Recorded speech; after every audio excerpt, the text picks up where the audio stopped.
শুভ সকাল বন্ধুরা, তো আমার চ্যানেলে জানাই তোমাদেরকে অনেক অনেক স্বাগত আর অনেক ভালোবাসা। এখন বাজে 10টা আর আজকের হচ্ছে শনিবার, তো ওই জন্য একটু বেলাতে উঠেছি। আর এখন তো প্রচুর কুয়াশা পড়ে, আর ঠান্ডা মাঝে মাঝে কমে যায় আবার বাড়ছে, এইরকম হচ্ছে। তো উঠেছি একটু অনেকক্ষণ আগেই উঠেছি, তো উঠে অনেকগুলো কাজ করেছি, উপরে গিয়েছিলাম। আর এখন দেখো ঘরটা ঝাড়ু দিয়ে নিচ্ছি। আর হাজব্যান্ড বাজারে গিয়েছিল, তো চলে এসেছে। আর হচ্ছে দেখাচ্ছি ও ওদিকে রান্নাঘরে সবজিটা কেটে দিচ্ছে। আর হচ্ছে আমি হচ্ছে ততক্ষণে দেখো ঘরটা প্রায় সব দুটো ঘর বা রান্নাঘর আর এখন বারান্দাটা ঝাড়ু দেওয়া হয়ে গেছে। তো চলো। আর দেখো বন্ধুরা, এই যে টেবিলে সব গুছিয়ে রেখে দিয়েছি। হাজব্যান্ড আজকে প্রচুর হচ্ছে সবজির বাজার করেছে, দেখতেই পাচ্ছ। লঙ্কা, কাঁচা লঙ্কা, আর ওটা হচ্ছে কি বলে, কি শিম জানি না, বিদেশি শিম, তোমরা জানিও কি ওটা কি শিম। আর বিনস, আর এনেছে দেখো ধনে পাতা, ব্রোকলি, আর এই যে মেথি শাক। তো প্রচুর সবজি এনেছে, জানো না বন্ধুরা। এগুলো কিন্তু সব বেশিরভাগটাই ও খাবে। তো আর ধনে পাতাটা থাকে। আর ওই যে হাজব্যান্ড দেখতে পাচ্ছে কাটতে বসে গেছে।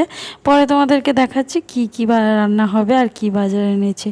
তো সবজিগুলো ওইভাবে ওই বাস্কেটে গুছিয়ে রেখে দিয়েছি, দেখতেই পেলে। ওগুলো ফ্লিপকার্ট থেকে কিনেছিলাম। তো ওতে থাকলে না সবজিগুলো ভালো থাকে, তো সেগুলো গুছিয়ে রেখে ফ্রিজে তুলে দিয়েছি। আর এখন দেখো চা বানিয়ে নিলাম। আর হচ্ছে আমি দুধ চা, আর হাজব্যান্ড চিনি ছাড়াও চা খাবে। তো আজকের ও খাবে। আর মেয়ে তো সকালে খায় না, ওকে অন্য কিছু করে দিই, হরলিক্স বা চকোস বা ম্যাগি, এইগুলো করে দিই বেশিরভাগ। তো ওটাই করে দিয়েছিলাম আজকের ম্যাগি। তো সেটা শেয়ার করা হয়নি। আর এখন দেখো দুপুর হয়ে গেছে, আর প্রায় 12:30টার মতো বাজে। আর এদিকে দেখো ভাত বসিয়ে দিয়েছি। আর আজকের কি হবে দেখিয়ে দিই। হচ্ছে আজকের হবে মালাইকারি, চিংড়ির মালাইকারি। আর হচ্ছে ওই যে পালং শাক দেখতে পাচ্ছ, পালং শাকের চচ্চড়ি, মানে ভাজা ভাজাই করব, একটু ডাল দিয়ে, মুসুর ডাল দিয়ে। তো দেখো, আর ওদিকে আমি চিংড়িটা কিন্তু ভেজে নিয়েছি। আর এই যে রসুন ফোড়ন দিচ্ছি। আর ওই যে চিংড়ি ভাজার তেলে আমি একেবারে শাকটা ভেজে নেব, তাহলে কী হবে বলো তো, কড়াটা পরিষ্কার হয়ে যাবে। আমি এরকম বুদ্ধি করে করি।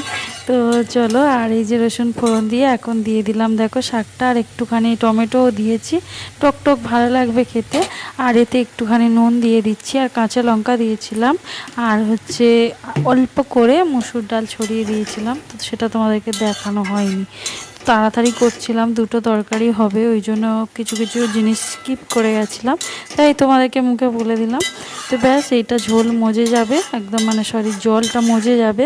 এমনিতে তো পালং শাকে জল বের হয়, গেলেই তুলে নেব, ব্যাস হয়ে যাবে পালং শাকের পালং চচ্চড়ি বলো, ভাজা বলো। তো চলো, আজকে আর অন্য কিছুই দিইনি। দেখো আমার কিন্তু রেডি পালং শাকটা, পালং শাক ভাজাটা। তো চলো, এবারে কড়াইটা ভালো করে ধুয়ে নিয়েছি, নিয়ে এখন আবার কড়াইতে সর্ষের তেল দিয়ে দিলাম, দিয়ে এবার চিংড়ির মালাইকারিটা করব। আর সব কিছু কিন্তু আমি পেস্ট করে নিয়েছিলাম। এই যে পেঁয়াজ পেস্টটা দিয়ে দিলাম।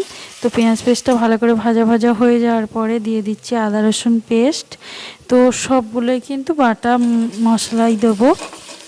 তো তোমরা তো জানোই কীভাবে মালাইকারি বানায়, তো আমি ওইভাবে বানাই। তো দেখো আদা রসুনটা ভালো করে কষিয়ে নিয়ে এখন দিয়ে দিচ্ছি হলুদ গুঁড়ো, একে একে দিয়ে দেবো। তারপরে লঙ্কার গুঁড়ো দেবো, এই যে। আর তারপরে দেব হচ্ছে টক দই, নুন আগে থেকে নুন দিয়ে ফেটিয়ে রেখেছিলাম, টক দইটা দিয়ে দেব। আর দেব নারকেল কুড়ো। আর আজকে না নারকেলটা থেকে একটু রস বেরোচ্ছিল না, তাই কি করেছি বলো তো, মিক্সিতে ঘুরিয়ে নিয়েছিলাম নারকেলটা, একদম ঝুনো নারকেল এনেছিল হাজব্যান্ড। তো কি করা যাবে, তো ওই জন্য মিক্সিতে ভালো করে জল দিয়ে ঘুরিয়ে নিয়েছিলাম। ব্যাস, এই যে টক দইটা দিয়ে দিলাম, এইটার সাথে এবারে দিয়ে দেবো হচ্ছে ওই যে বেটে রাখা হচ্ছে নারকেল গুঁড়ো। তো দেখো, দেখতে পাচ্ছ সব পেস্ট করে নিয়েছিলাম। তো এবার সবটা সমেত ভালো করে কষাবো, মশলাটা কষিয়ে তারপরে হচ্ছে আগে থেকে ভেজে রাখা যে চিংড়িটা, ওইটা দিয়ে দেবো, আর একটুখানি নুন দিয়ে দেবো, দিয়ে জল দিয়ে দেবো। ব্যাস ফুটতে দেবো, দিলে আমার মালাইকারি রেডি হয়ে যাবে। আর মালাইকারিটা আমরা তিনজনেই মোটামুটি খুব পছন্দ করি, মেয়ে বিশেষ করে খুব পছন্দ করে। আমি অতটাও এখন ভালো খাই না, তো কেমন একটা লাগে মিষ্টি মিষ্টি, আগে ভালো খেতাম কিন্তু মেয়ের এটা খুব ফেভারিট। তো চলো, আর আজকে তো মেয়ের ফেভারিট রান্নাই করেছি, ছুটির দিন। তো দেখতেই পাচ্ছ আমার চিংড়িটা দেয়া হয়ে গেছে, আর নুনটা দিয়েছিলাম তোমাদেরকে দেখানো হয়নি। তো জল দিয়ে দেবো এবার, আর জল দিয়ে কিছুক্ষণ ফোটাবো। আর হালকা সামান্য একটু চিনি দিয়েছিলাম, সে না দিলে নয়, সামান্য একটু। তো দেখো জল দিয়ে ভালো করে দেখো এবার ফুটতে দেবো। তো চলো, আজকের এই দুটো মেনুই হয়েছিল। আর হচ্ছে ছুটির দিন বলে একটুখানি এই যে 2 রকম 3 রকম হয়, না হলে তো একরকম। এই যে দেখে নাও সব হয়ে গেছে, এই যে পালং শাকের চচ্চড়ি আর এই যে মালাইকারি চিংড়ির। তো চলো রেডি, আর সব বাসন মাজা হয়ে গেছে, গ্যাসটাও দেখো মোছা হয়ে গেছে, কিচেন কাউন্টারটা ক্লিন করা হয়ে গেছে। তো চলো, তো দেখো বন্ধুরা, রান্নাবান্না শেষ করে মেয়ে বরে স্নান হয়ে গেছে, ওরা খাচ্ছে, আর আমি স্নান করে উপরে চলে এসেছি। কিছু জামা কাপড় মেলার আছে, মেলে দিচ্ছি, আর গাছে জল দেব। আর কি বলো তো বন্ধুরা, মেয়েরা হচ্ছে সারাটা দিন, আমরা হচ্ছে সংসারের কাজ নিজেদের মনে করে, মানে নিজের সব কিছু ভেবে আমরা কিন্তু পরিপাটি করে গুছিয়ে করি সারাদিনই। প্রায় আমাদের এই সংসারের কাজকর্ম এইসবে কেটে যায়। আমরা সবসময় ভাবি যে আমরা যেখানে থাকি সেটা আমাদের নিজের, আর আমার পাশে যে মানুষগুলো আছে সেইগুলো আমার নিজের তারা। তো আদৌ কি সত্যি তাই? আমাদের মেয়েদের নিজের বলে কিছু কি আছে? আমরা সারাটা জীবন সমাজের সাথে, পরিবারের সাথে, সবার সাথে শুধু লড়াই করে নিজেদের অস্তিত্বটাকে টিকিয়ে রাখার চেষ্টা করি মাত্র, তাই না?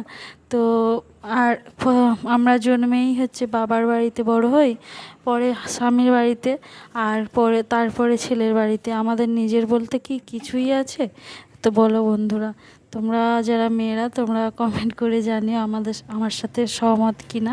ঠিক আছে, তো চলো, তোমাদের সাথে কথা বলতে বলতে আমার কিন্তু দেখো গাছে জল দেওয়া কমপ্লিট।